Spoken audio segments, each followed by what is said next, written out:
waves, because every ripple matters. So thank you again for being here, and it's my honor to welcome up one of our keynote speaker and one of our youth ambassadors. She's an international best-selling author of Uplift Teens Today, creator of the Emotions Card Deck, and founder of the award-winning platform Nexus Mental Health, which is being rolled out in Lake Washington schools next week, is what I hear. So I'd love to welcome up to the stage Tanvi Arikapudi.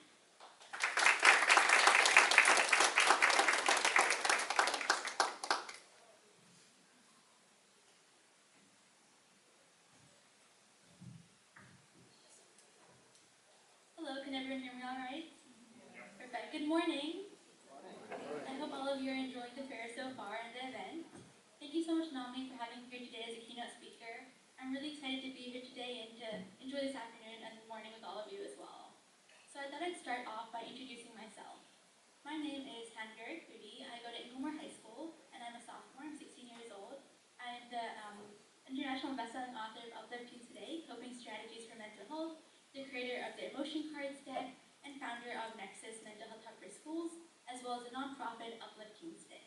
I'm part of Harvard's Medical Wellness Centers and Boston's Wellness Lab, Youth Advisory Council, the National Alliance of Mental Illnesses Youth Ambassador Program, the American Academy of Pediatrics Social Media, and Suicide Prevention Youth Advisory Council, and more. I'm excited to be here. And to start off, I would also like to share a bit more about the work that I do, and I'm really passionate about letting teens know that they're not alone in their struggles, but also sharing strategies more than just like take a walk or do meditation for hours, but ones that we can do in quick 1-minute segments in our day-to-day life. I've been featured on ABC, Fox, CBC, and more, and just excited to kick off this conversation with all of you today.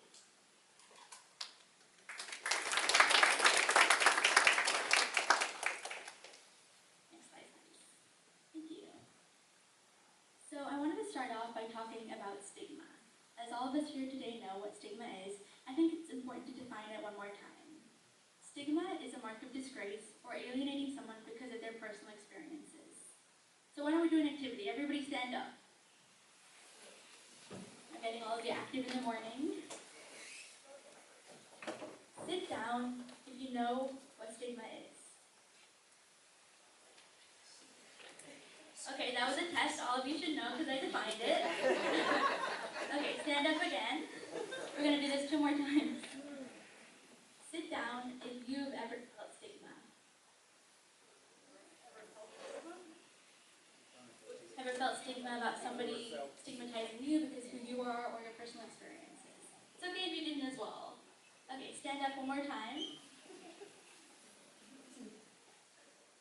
Now sit down if you've ever felt when you shared something with someone else that they didn't know how to react to what you're going through. Okay, so we see a lot of common similarities between what all of us are saying here and what we're going through. I'd like to put stigma into perspective with a quick analogy. All of you probably saw in the image in the back of having an iceberg there. In leadership, we have that common ideology of an iceberg because I would connect this to stigma in a way as well because we only show a little bit of ourselves, the top part. And we're scared to show the rest of ourselves, our emotions, our identities, everything because we're not sure how someone else will react to what we're going through. Putting stigma into my own personal experiences in my journey, I like to think of it in 3 ways. 1, personally what I went through. And to start off, I actually moved from Ireland to the US at 9 years old. And I went through a lot of struggles, maybe for immigrants in the room probably understand. I started to feel vulnerable, isolated, overwhelmed, stressed, and anxious. I wasn't sure what to do about these emotions. And started to feel within myself. I remember back when I was 9 years old in Ireland, I was always so happy, energized, and excited all the time. So I started stigmatizing myself. Like I shouldn't be going through these emotions, I should always be happy, what's going on with me? And I felt like I was a problem. And that it was all on me, and that I should always just be happy and just ignore every emotion. So I started to fake a smile. And then I started to realize that faking a smile after months of struggling, it can be tough. And it can be hard to act like everything's okay when truly it isn't. So then I took the courage and I finally told my parents what was going on, leading to the society aspect of this. When I told them, the first thing they said was that you're not alone. Even with the stigmas that they've had, people have talk to them about mental health and all the stigmas in their culture and the community, saying that I'm not alone helped me to understand that although there's stigma in this community and in family, still by being with each other and accepting that and being able to work together, we can change that stigma. So from my society, I was like, why don't I tell my friends? My parents said it's okay that all of us go through our own emotions, but maybe my friends will also understand like this and be open to these conversations. But I saw stigma then again. None of them knew how to react when I started saying the emotions that I was feeling when they were asking me what's going on today, and I truly said what I actually felt. None of them knew what to say in response. So I started to realize even elementary schoolers and middle schoolers, we don't know enough about mental health, and there's so much stigma about things we've heard. Like we've heard students saying people who are depressed never have a stable job. All these stigmas, myths, and misconceptions in our minds, when I go to tell my friends that I think I have depression, all these emotions, they don't know how to react, and they automatically put all these past beliefs and myths and misconceptions on me. So 3 aspects of personally feeling it within the family, and although they're open to it, still so much stigma around feeling finally comfortable, and then going to tell my friends, there was still so much stigma there. But what's the biggest way that we can break the stigma together? I would say it's sparking the conversation. Anyone agree here? Exactly. So why don't I ask this question? Have you ever felt like sparking the conversation within your family was tough and it was hard and uncomfortable? I see a lot of head nods. Definitely. So why don't we try this and try to spark the conversation in this room right now? Turn to the person next to you and ask them, what's really going on? How are you really feeling? Not what's up or how are you feeling today, but how are you really feeling? And the person answering, try to give more than a one-word generic fine or good response. Try to be honest because this is an open and safe space. So I'll give you a couple seconds to try that out.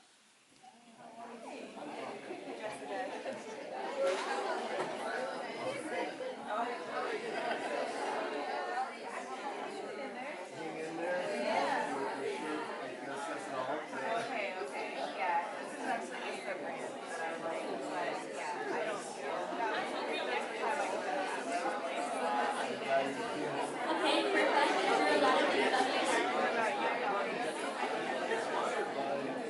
So most of you got an answer and ask the question. I want to put this into another analogy. As Mark was saying earlier,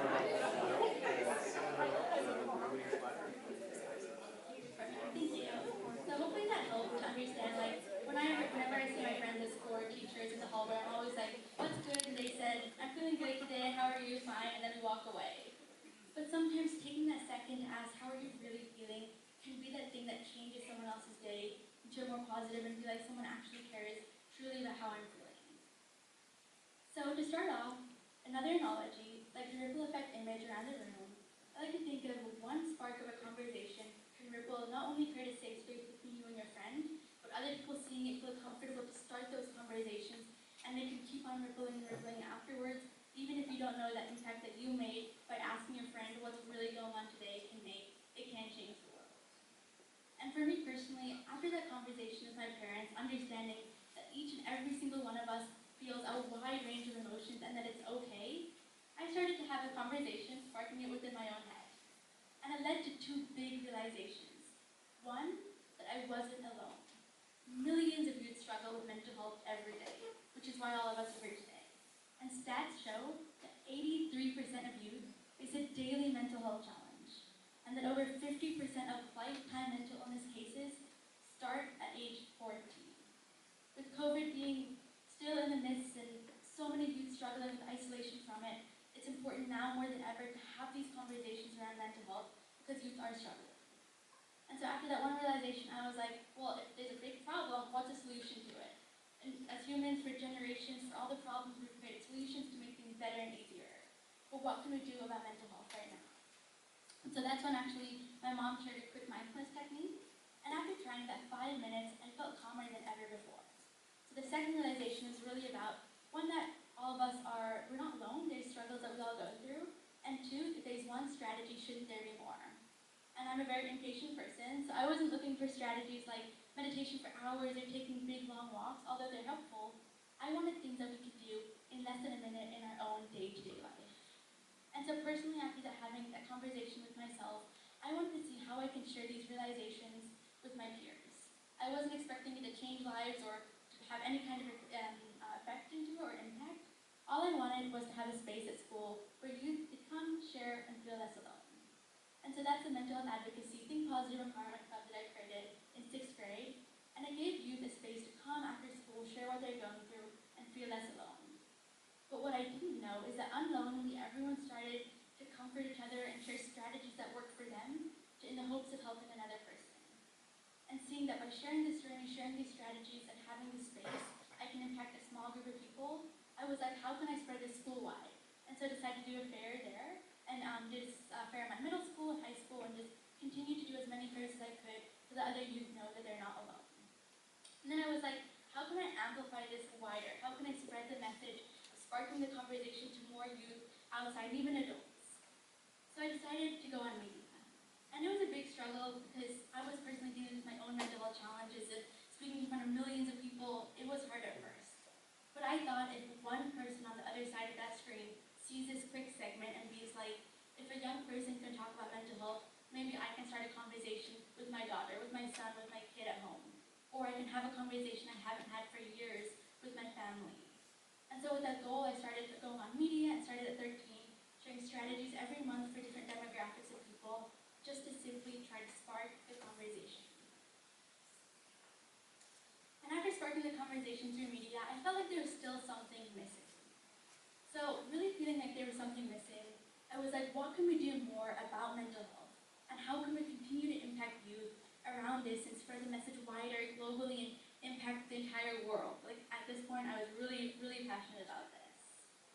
So going into the analogy, a lot of us think of, personally thought of a dam and thinking about impact. So a lot of us, when we're going through our emotions, we tend to hold it back, to bottle up our feelings and not express them. But if someone creates an open and safe space for us, that can be the biggest outlet that we've ever had to finally share what we're going through, like the image shows. Putting this into a mental health advocacy perspective, it's like every single person in this room, by sparking that conversation, by creating that impact, it takes millions of us to come together, so many outlets of the dam, to have a river, to have a waterfall, to make something amazing. And that's really, really why I like the work of NAMI and everything that they do, because they've done this work for so many years, and it takes so many of us in this room to come to these conferences, the amazing people part of NAMI who are doing this work, so that single person at a time, we can create a dam of impact and really make this national and continue to impact other people in their lives. So to talk about community impact personally again, after having these realizations, starting the club, going on media, I was wanting to see how I can impact this more and spread it wider. But then it started within me again. I was like, why don't I create a toolkit of tips that I can use whenever I want it? Because I started to realize tips were helping, but then I didn't have a clear paper or something I could have it on. So I started to write down all the different tips I had, creating over 30 different strategies, and then also was like, why don't I try to help myself identify emotions? At 9 years old, 12 years old, it was a struggle to label my emotions. Like, am I feeling overwhelmed, anxious, stressed, excited? So I thought, why don't I create an emotion card instead? It was quick, cut out of papers, coloring them in, having emojis, and then having a little sheet of prompts to ask myself. And once I did it with myself and laminated it and everything to make it really cool, I sat down with my dad after he was stressed at work, and I showed the cards to him and I said, what do you feel? He picked out a couple of the cards, and once he picked it out, I was like, okay, thank you for picking it out. I didn't know it actually worked. And then I got the prompt sheet and I started to ask him, what made you feel like this? How can I help? What is the best way that I can be there for you right now? And by him answering those questions, I really started to feel like, wow, I didn't think I'd ever have the ability to start those conversations, have the confidence to even finish that conversation from start to finish and continue to check in on him and understand another aspect of someone else's emotions. And so knowing that I could help myself and then help my dad, I was like, why don't I create this and publish a book to share the strategies wider? So that's my book, Uplifting Today, an international best-selling book that shares my journey, the challenges I went through, and in those challenges, the strategies that I used to impact more. And then also the emotion cards deck, I published it at 14, knowing that in my family, within myself, I could help. I wanted to spread this societally and did that. And then to see again how I can amplify this much bigger and share it wider, I decided to launch Nexus, which is a teen-to-teen, vetted and trusted mental health hub for schools. The goal with Nexus is to share online strategies that students can learn about, your stories, blogs, everything in one place, because that's the biggest challenge what's going on for college, everything like that. And there's only a minute for our mental health. Within that minute, if I want to go to Google and search what can I do when I'm stressed, millions of resources come up. But there's not one single place that I can go to find something trusted quickly that takes less than a minute. So that's the goal of Nexus, and so far we launched it to 800,000 students, and the goal is to spread this to 80 million students nationwide. Not only have I seen students, like there's not a day without students going to the platform and getting support and the help, but I've also seen over 150 youth ambassadors on this journey being part of the making of Nexus. And with community impact, that's the biggest thing that I've seen, is that not only do, as a youth, I'm passionate, but there's so many youth, even in this room, who are passionate about mental health and want to make a difference, and that's what Nexus gives. With the youth ambassador programs, you can launch Nexus to your school, to your district, you can share blogs, your stories, and so much more. It's about youth impacting other youth out there, and that's the biggest driving force there is. So just a bit more about Nexus. So far we've impacted 800,000 students through school districts, colleges, fairs, cities, and more. And our goal is to continue to spread this mission. And we're also working with the University of Washington, a couple of research psychologists there to understand the impact.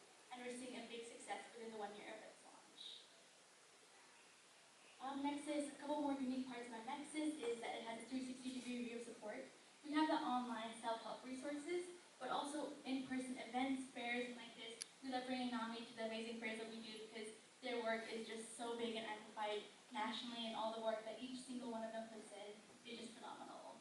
We have videos, we have QR codes to like online YouTube, to our website, and we also do different like text, audio, so different learning styles and languages. They can access the website because it's just a website in the middle of the night, even when they're stressed, 11:59 for all the deadlines. They can go onto the site when they're stressed to feel less alone. And it's not like one-to-one support or anything like that, but it is just an information hub. It's also personalized per district for free and completely made by teens for teens. You can visit the website at nexusforschools.com if you want to learn more, or if you ever want to check it out. And like I said, everything is embedded in it. And then to go here, I wanted to really talk about NAMI and like the whole idea of making waves. Like I said in my presentation, without knowing all the analogies were all about water, starting off with being able to have the analogy of rippling effects and helping yourself and helping others, having the dam of like each person has the ability to make a difference. My journey has taught me that every single person, the smallest action that you do, it can change someone else's life and it can even save their life. Without knowing today by asking someone how they are, without knowing starting a conversation to be like, what's going on, let's talk, or listening to someone share their story, it can make the biggest difference in the world. And I want to talk about NAMI and their amazing work, because when I started this advocacy work around 4 years ago, they have been the one constant and continuously motivating me, because all the events they do, all the support groups, all the different things, whenever I go, I continuously get motivated and understand that we can change lives. And their work through working in schools, working in communities, going to different conferences, and really changing the world one person at a time just touches me personally, because they've given me opportunities I wouldn't have been able to get anywhere else. So I'm so grateful for NAMI and the work that they do. And just want all of you to know that your wave can ripple and impact so many more people. By being here today, you made that change. Tomorrow, by doing the advocacy work and going out there and even coming to the NAMI walks, like everything that you do, part of NAMI and in your own advocacy journey, it can make the world and it can change really big, and you can be the ambassador for your own difference as well. And I wanted to end off by saying a quote. It's a really famous quote around mental health, and it goes like this. By changing the I in illness, it can become the we in wellness. Really, it takes a community to make a difference, and rather than one person struggling with their own mental illness, it can be a community of people turning that illness into wellness, and we can all have a better day-to-day life together. Thank you so much.